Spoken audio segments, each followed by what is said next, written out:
আপনি কি জানেন স্টক মার্কেট ডেঞ্জারাস না? ডেঞ্জারাস হলো আপনি যেভাবে ইনভেস্ট করেন সেটা। 90% মানুষ ভুল করে কারণ তারা ভুল জায়গা থেকে শেখে। কিন্তু আজকে এই ভিডিওর মাধ্যমে আমি আপনাকে এমন সহজ ভাষায় স্টক মার্কেট বুঝিয়ে দেব যা দেখে আপনি বলবেন, আরে এত সহজ ছিল। তাই ভিডিওটা স্কিপ না করে পুরোটা দেখুন, কারণ এই কয়েকটা মিনিটই আপনাকে লাখ টাকার ভুল থেকে বাঁচাতে পারে। নতুনদের কাছে স্টক মার্কেট খুবই জটিল একটা বিষয়। Candle stick, Nifty, Sensex, IPO, mutual funds, অনেকগুলো টার্ম, সব কিছুই আমাদেরকে জানতে হবে। সবার আগে জানতে হবে স্টক মার্কেট কী। স্টক মার্কেট হলো এক ধরনের বাজার যেখানে কোম্পানিগুলো তাদের মালিকানার ছোট ছোট অংশ বিক্রি করে, যাকে শেয়ার বা স্টক বলা হয়। যখন আপনি কোনো কোম্পানির একটি শেয়ার কিনছেন, তখন আপনি কোম্পানিটার একটা ছোট অংশের মালিক হচ্ছেন। এইভাবে কি আপনি কোনোদিন ভেবে দেখেছেন? যদি না ভেবে থাকেন তাহলে কমেন্টে জানান। ভারতে দুটি প্রধান স্টক এক্সচেঞ্জ আছে। একটা হলো এনএসই মানে ন্যাশনাল স্টক এক্সচেঞ্জ, আর একটা হলো বিএসই মানে বোম্বে স্টক এক্সচেঞ্জ। শেয়ারের দাম ওঠানামা করে কেন, এই প্রশ্নটা প্রায় সকল নতুন ইনভেস্টরদের মধ্যেই থাকে। শেয়ারের দাম ওঠানামা করার মূল কারণ হলো সাপ্লাই এবং ডিম্যান্ড। যখন বেশি লোক শেয়ার কেনে তখন শেয়ারটির দাম বাড়ে। ঠিক উল্টো দিকে, যখন বেশি লোক শেয়ার বিক্রি করে তখন শেয়ারের দাম কমে। শেয়ারের দাম বাড়া বা কমাটা কোম্পানির প্রফিট, ফিউচার গ্রোথ, দেশের অর্থনীতি, নিউজ আর মার্কেট সেন্টিমেন্টের দ্বারা প্রভাবিত হয়। স্টক মার্কেট থেকে কিভাবে টাকা ইনকাম করা যায় সেটা আমাদেরকে জানতে হবে। দুটি প্রধান উপায়ে আপনি স্টক মার্কেট থেকে টাকা আয় করতে পারেন। এক হলো ক্যাপিটাল গেন। ধরুন আপনি 100 টাকা দিয়ে একটা শেয়ার কিনলেন। শেয়ারটার দাম যখন 150 টাকা হলো তখন আপনি শেয়ারটা বিক্রি করে দিলেন, তাহলে আপনার প্রফিট হলো 50 টাকা। এটাই হলো ক্যাপিটাল গেন। আর 2 নম্বর হলো ডিভিডেন্ডস। কিছু কিছু কোম্পানি তাদের প্রফিটের কিছু অংশ শেয়ার হোল্ডারদের দেয়, এটাকেই ডিভিডেন্ড বলা হয়। তবে শুধু ডিভিডেন্ডের জন্যই কোনো স্টকে বিনিয়োগ করা কখনোই উচিত না। লং টার্মের আসল ম্যাজিক হলো কম্পাউন্ডিং। সময় যত বাড়বে লাভও তত বাড়বে। নতুনদের কাছে ইনভেস্ট করার জন্য অনেকগুলো অপশান আছে। যেমন ডিরেক্ট স্টকে ইনভেস্ট করা যায়।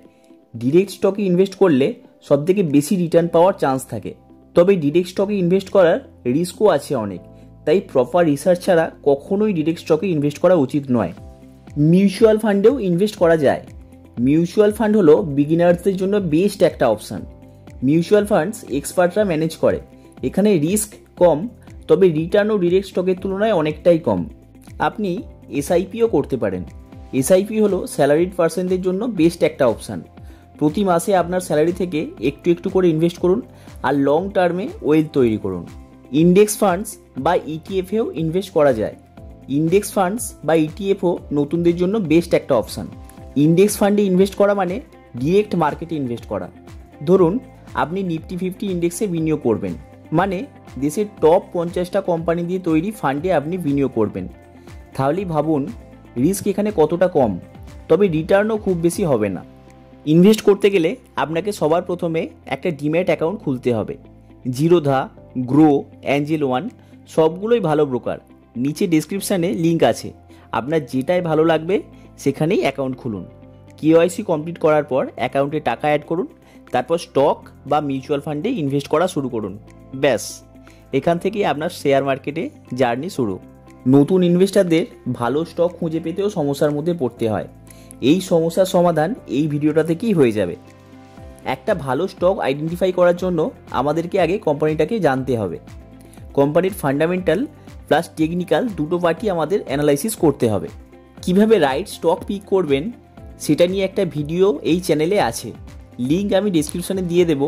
এই ভিডিওটা সম্পূর্ণ দেখার পরে ওই ভিডিওটা দেখে নেবেন, তাহলে ইনভেস্ট করার জন্য স্টক খুঁজে পেতে আপনাকে আর কোনো সমস্যার মধ্যে পড়তে হবে না। নতুন ইনভেস্টাররা বেশ কিছু ভুল করেই থাকে, যেই ভুলগুলো করা আপনার জন্য একদমই উচিত নয়। যেমন রিসার্চ ছাড়া ইনভেস্ট করা। কখনোই প্রপার রিসার্চ ছাড়া ইনভেস্ট করা উচিত নয়। আগে জানুন, তারপর বিনিয়োগ করুন। আপনি যদি দ্রুত ধনী হওয়ার চিন্তা নিয়ে মার্কেটে আসেন, তাহলে মার্কেট থেকে দূরে থাকাটাই আপনার জন্য ভালো হবে, কারণ এখানে রাতারাতি কিছুই হয় না। আপনাকে ধৈর্য ধরে টিকে থাকতে হবে এখানে। কারো টিপস কখনোই ফলো করবেন না, আর নিউজ চ্যানেল দেখে শেয়ার কখনোই কিনবেন না। ভয় বা লোভে পড়ে কোনো ডিসিশন নেবেন না। একটা ট্রেড চলে গেলে 10টা ট্রেড আসবে।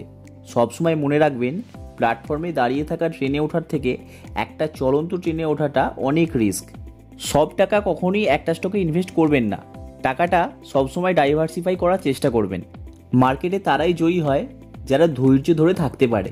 আপনি যদি নতুন ইনভেস্টর হন, তাহলে এখন থেকেই নিয়মিত ইনভেস্ট করার অভ্যাস তৈরি করুন। ইমার্জেন্সি ফান্ড কখনোই ইনভেস্ট করবেন না। শুরুতে স্টকে সব টাকা ইনভেস্ট করার থেকে ভালো হবে যদি আপনি বিভিন্ন ফান্ডে ইনভেস্ট করেন। অল্প পরিমাণ টাকা স্টকে ইনভেস্ট করে এক্সপিরিয়েন্স গেইন করুন। কনফিডেন্স এসে গেলে তখন স্টকে ইনভেস্ট করার কথা ভাববেন। মার্কেট পড়লে কখনোই ভয় পাবেন না, সবসময় স্টপ লস ফলো করুন, তবেই এখানে সাকসেস পাবেন। আর আপনি চাইলে মাসে 500 থেকে 1000 টাকা এসআইপি করেও ভবিষ্যতে অনেক বড় অ্যামাউন্ট জমা করতে পারেন। তাই নলেজ গেইন করুন। সবসময় একটা কথা মনে রাখবেন, নলেজই হলো আপনার আসল প্রফিট।